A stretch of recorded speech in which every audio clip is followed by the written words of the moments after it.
Kristohanon. I'm not saying that you shouldn't preach. Wala ko nag-ingon na di mo angay magtudlo o magsangyaw, As somebody said, nanay nagsulti. if you have to preach the gospel, Naku, mo sangyaw ka sa pulong sa Ginoo, just leave it. pasagdi lang. So it's your life that people will see.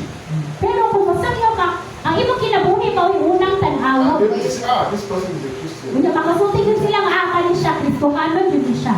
Because when the tree of life is not growing in your life, Kaya kung ang kahoy sa kinabuhi, dili mo tubo sa imong kinabuhi, people won't know the difference between you and somebody who's not a Christian. mailahan sa mga katawhan kung unsa ka, kung ikumpara ka sa bili So Kristohanon. the fruit of the Spirit in you So ang bunga sa Espiritu nga naa kanimo, becomes a tree of life. mahimo siyang kahoy sa kinabuhi. And it also says that he that winneth soul is wise. Iwan sa Biblia nga kung kinsa pa mosangyaw sa pulo sa Ginoo, When you have the magialamon. character of a Christian, Kung naa kay batasan sa Kristohanon, it is also important that you have the profession of a Christian. importante sa imuha siyang isulti. Because that is out of the abundance of the heart, the mouth speaketh.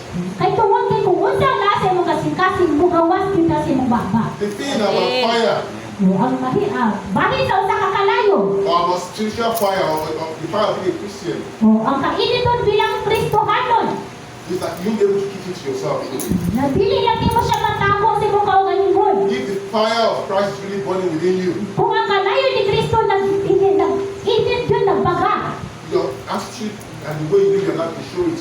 Ang imuhang batasan ng pamaagi nimo sa pagkinabuhi But makita. also, your words will show it. Labaw na sa pulong nimo ng mugawas ni mong baba. It is the reason why we try to share the gospel with other people. Kung mao ang rason nga atong isulti sa uban ang pulong sa Ginoo. Because we know the good that it has done for us. Tungod kay nahibaw na sa kaayo nga gibuhat sa atoa. So as I look at the topic, igniting the fire of the Holy of soul winning, So sa akong pagtanaw sa topic na to nga ipainit na to ang kalayo sa pagsangyaw sa pulong sa I Ginoo. want to define the word ignite.